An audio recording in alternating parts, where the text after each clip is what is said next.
Una antología de lecturas de las palabras de Dios Todopoderoso.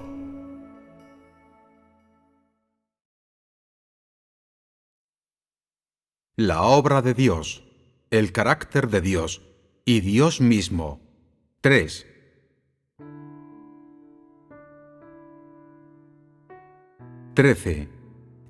Jesús come pan y explica las Escrituras después de su resurrección.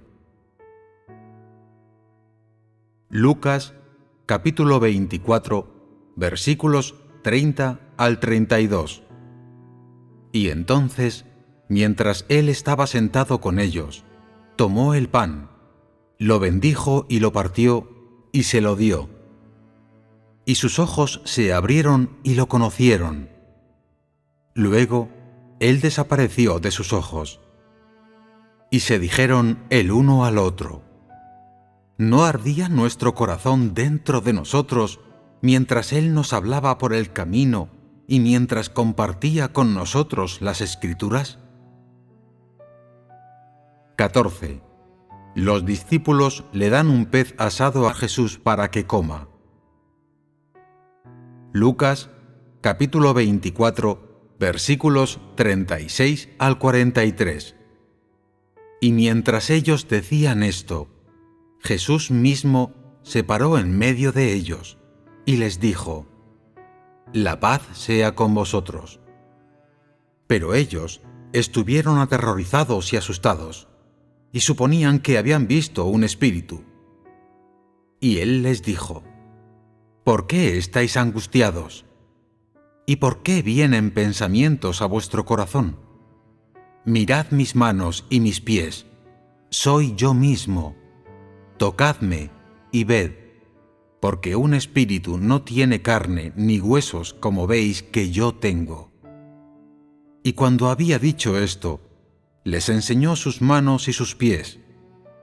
Cuando ellos no creían, por completo debido a su alegría, y estaban maravillados, él les preguntó: ¿tenéis algo de comer? Y ellos le dieron un pedazo de pescado asado y un poco de miel. Y él lo tomó y comió delante de ellos. Seguidamente echaremos un vistazo a los pasajes anteriores de la Escritura. El primero es un relato del Señor Jesús comiendo pan y explicando las Escrituras después de su resurrección. Y el segundo es un relato de él mismo comiendo un pez asado. ¿Qué tipo de ayuda proveen estos dos pasajes para conocer el carácter de Dios? ¿Podéis imaginar la clase de imagen que obtendréis a partir de estas descripciones del Señor Jesús comiendo pan y después pescado asado? ¿Podéis imaginar que estuviera de pie delante de vosotros comiendo pan? ¿Cómo os sentiríais? O si estuviera comiendo con vosotros en la misma mesa, o comiendo pescado y pan con algunas personas, ¿qué tipo de sentimiento tendríais en ese momento? Si sientes que estarías muy cerca del Señor, que Él es muy íntimo con las personas, este sentimiento es correcto. Es exactamente el fruto que el Señor Jesús quería producir actuando así delante de la multitud tras su resurrección. Si Él solo hubiera hablado con las personas tras su resurrección, si no hubieran podido sentir su carne y sus huesos, y hubieran creído que se trataba de un espíritu inalcanzable, ¿cómo se sentirían éstas? ¿No estarían decepcionadas? Al sentirse así, ¿no se sentirían abandonadas? ¿No sentirían una distancia con el Señor Jesucristo? ¿Qué tipo de impacto negativo crearía esta distancia en la relación de las personas con Dios? Sin duda, se sentirían asustadas, no se atreverían a acercarse a Él, y después querrían mantenerlo a una distancia respetable. Desde ahí en adelante, romperían su relación íntima con el Señor Jesucristo y volverían a tener la de la humanidad con el Dios de arriba, en el cielo, tal como era antes de la era de la gracia. El cuerpo espiritual que las personas no podían tocar o sentir llevaría a la erradicación de su intimidad con Dios, y también haría que esa relación íntima, establecida durante el tiempo del Señor Jesucristo en la carne, sin distancia entre Él y los seres humanos, dejara de existir. Los sentimientos de las personas hacia el cuerpo espiritual son solo miedo, evitación y una mirada silenciosa. No se atreven a acercarse a Él ni a mantener un diálogo con Él, por no hablar de seguirle, confiar en Él o tener esperanza en Él. Dios era renuente a ver este tipo de sentimiento que los humanos tenían por Él. No quería ver a las personas evitándole o apartándose de Él. Solo quería que lo entendieran, se acercaran a Él y fueran su familia. Si tu propia familia, tus hijos te vieran, pero no te reconocieran y no se atrevieran a acercarse a ti, sino que siempre te evitaran, si no pudieras obtener su entendimiento de todo lo que habías hecho por ellos, ¿cómo te sentirías? ¿No sería doloroso? ¿No te rompería el corazón? Esto es precisamente lo que Dios siente cuando las personas lo evitan. Así, después de su resurrección, el Señor Jesús siguió apareciéndose a algunas personas bajo su forma de carne y hueso, y comió y bebió con ellos. Dios ve a las personas como su familia y también quiere que la humanidad lo vea así. Solo de esta manera puede Él ganar de verdad a las personas, y éstas pueden amarlo y adorarlo con sinceridad. ¿Podéis entender ahora mi propósito al extraer estos dos pasajes bíblicos en los que el Señor Jesús come pan y explica las Escrituras, y los discípulos le dan pescado asado para que coma después de su resurrección? Puede decirse que la serie de cosas que el Señor Jesús dijo e hizo después de su resurrección fue reflexiva y con buenas intenciones. Estaban llenas de la bondad y el afecto que Dios siente por la humanidad, y llenas de la apreciación y el cuidado meticuloso que Él tenía por la relación íntima que había establecido con la humanidad durante su tiempo en la carne. Aún más, estaban llenas de la nostalgia y la esperanza que tenía por la vida de comer y vivir con sus seguidores durante su tiempo en la carne. Por eso, Dios no quería que las personas sintieran una distancia entre Él y el hombre, ni que la humanidad se alejase de Él. Aún más, no quería que el hombre sintiera que después de su resurrección, el Señor Jesús ya no era el Señor tan íntimo con las personas, que ya no estaba más junto a la humanidad porque regresaba al mundo espiritual, al Padre que las personas nunca podrían ver o alcanzar. No quería que las personas sintieran ninguna diferencia en posición entre Él y la humanidad. Cuando Dios ve a personas que quieren seguirle, pero lo mantienen a una distancia respetable, su corazón se aflige, porque eso significa que sus corazones están muy lejos de Él, y será muy difícil para Él ganarlos. Por tanto, si hubiera aparecido a las personas en un cuerpo espiritual que no pudieran ver o tocar, esto habría distanciado una vez más al hombre de Dios, y habría llevado a la humanidad a ver erróneamente a Cristo tras su resurrección, como si se hubiera vuelto elevado, de una clase diferente que los humanos, alguien que ya no compartiría una mesa ni comería con el hombre, porque los humanos son pecadores, inmundos, y nunca pueden acercarse a Dios. Con el fin de eliminar estas malinterpretaciones de la humanidad, el Señor Jesús hizo numerosas cosas que hacía frecuentemente en la carne, tal como se registra en la Biblia. Tomó el pan, lo bendijo y lo partió, y se lo dio. también les explicó las Escrituras, tal como solía hacer. Todo esto que el Señor Jesús llevó a cabo hizo que cada persona que lo vio sintiera que el Señor no había cambiado, que seguía siendo el mismo Señor Jesús. Aunque había sido clavado a la cruz y había experimentado la muerte, había resucitado y no había dejado a la humanidad. Había vuelto para estar entre los humanos, y su todo no había cambiado. El Hijo del Hombre que estaba de pie delante de esas personas seguía siendo el mismo Señor Jesús. Su comportamiento y su conversación con las personas eran tan familiares. Seguía tan lleno de bondad, gracia y tolerancia. Seguía siendo aquel Señor Jesús que amaba a los demás como a sí mismo, que podía perdonar a la humanidad 70 veces 7. Como siempre, comió con las personas, les explicó las Escrituras y, lo más importante, como lo había hecho antes, era de carne y hueso y se le podía tocar y ver.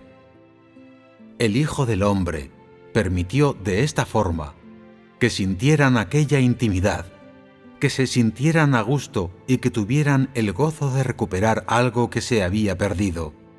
Y también estaban lo bastante a gusto como para empezar a confiar con valentía y confianza en este Hijo del Hombre que podía perdonarle sus pecados a la humanidad y admirarle. También empezaron a orar, sin vacilaciones, a orar para obtener su gracia, su bendición y lograr su paz y su gozo, su cuidado y su protección, y a realizar curaciones y expulsar demonios, todo ello en el nombre del Señor Jesús. Durante el tiempo en el que el Señor Jesús obró en la carne, la mayoría de sus seguidores no pudieron comprobar por completo su identidad y las cosas que dijo. Cuando fue a la cruz, la actitud de ellos fue de expectación. Cuando fue clavado a la cruz y hasta que fue sepultado, su comportamiento fue de decepción. Durante este tiempo, habían empezado a pasar en sus corazones de la duda a la negación de las cosas que el Señor Jesús había dicho durante el tiempo que estuvo en la carne. Y cuando Él salió de la tumba y se fue apareciendo una por una a las personas, la mayoría de los que le habían visto con sus propios ojos o que habían oído las nuevas de su resurrección fueron pasando poco a poco de la negación al escepticismo. Cuando Él hizo que Tomás pusiera su mano en su costado, cuando partió el pan y comió delante de ellos, después de su resurrección y solo entonces, y después de que Él comiera pescado asado delante de ellos, aceptaron realmente que el Señor Jesús era el Cristo en la carne. Se podría decir que fue como si ese cuerpo espiritual, con carne y huesos, allí delante de aquellos hombres, los estuviera despertando a todos de un sueño. El Hijo del Hombre que estaba allí frente a ellos era aquel que había existido desde tiempos inmemoriales. Tenía una forma, era de carne y hueso, y ya había vivido y comido con la humanidad durante largo tiempo. En ese momento, las personas sintieron que su existencia era tan real, tan maravillosa. Estaban, asimismo, tan gozosos y felices, y a la vez tan llenos de emoción. Y su reaparición permitió que vieran de verdad su humildad, que sintieran su cercanía y su anhelo, su apego por la humanidad. Esta breve reunión hizo que las personas que vieron al Señor Jesús sintieran como si hubiera transcurrido toda una vida. Sus corazones perdidos, confusos, asustados, angustiados, anhelantes y entumecidos, hallaron consuelo. Ya no dudaban ni se sentían decepcionados, porque sentían que ahora había esperanza, algo en que confiar. el Hijo del Hombre, allí delante de ellos, estaría detrás de ellos por toda la eternidad. Sería su torre fuerte, su refugio en todo tiempo. Aunque el Señor Jesús había resucitado, su corazón y su obra no habían abandonado a la humanidad. Con su aparición, les dijo a las personas que independientemente de la forma en la que Él existiera, los acompañaría, caminaría y estaría con ellos en todo tiempo, en todo lugar. Y así, proveería para la humanidad y la pastorearía. Permitiría que ellos lo vieran y lo tocasen, y se aseguraría de que nunca más volvieran a sentirse indefensos. El Señor Jesús también quería que las personas supieran esto. No estaban solos durante su vida en este mundo. La humanidad cuenta con el cuidado de Dios. Él está con ellos. Las personas pueden apoyarse siempre en Él, quien es la familia de cada uno de sus seguidores. Con su apoyo, la humanidad ya no estaría sola ni indefensa, y aquellos que le aceptan como ofrenda por su pecado dejarán de estar atados al pecado. A los ojos humanos, estas porciones de la obra que el Señor Jesús llevó a cabo después de su resurrección fueron cosas muy pequeñas, pero en mi opinión, cada una de ellas fue tan significativa, tan valiosa, y fueron todas tan importantes y de tanto peso.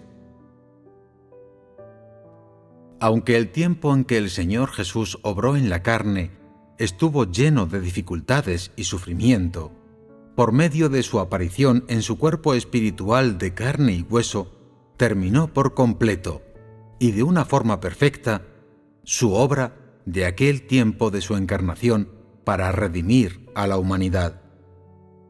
Comenzó su ministerio haciéndose carne y acabó su ministerio apareciéndose a la humanidad en su forma carnal. Anunció la era de la gracia, la inició por medio de su identidad como el Cristo, a través de la cual llevó a cabo la obra en dicha era y fortaleció y dirigió a todos sus seguidores en ella. De la obra de Dios se puede decir que Él verdaderamente acaba lo que empieza. Existen pasos y un plan lleno de la sabiduría de Dios, de su omnipotencia y de sus maravillosos hechos, de su amor y de su misericordia. Por supuesto, el hilo principal que recorre toda la obra de Dios es su preocupación por la humanidad. Está impregnada de sus sentimientos de inquietud que nunca puede dejar de lado. En estos versículos de la Biblia, en todo lo que el Señor Jesús hizo después de su resurrección, lo que se reveló fueron las esperanzas y la preocupación inmutables de Dios por la humanidad, así como su meticuloso cuidado y su estima por los seres humanos. Hasta ahora, nada de esto ha cambiado. ¿Podéis verlo? Cuando lo veis, ¿no se acerca vuestro corazón automáticamente a Dios? Si vivierais en aquella época y el Señor Jesús se os apareciera después de su resurrección, en una forma tangible para que pudierais verle, y si se sentara frente a vosotros, comiera pan y pescado, y os explicara las Escrituras, hablara con vosotros, ¿cómo os sentiríais? ¿Estaríais felices? ¿Y culpables?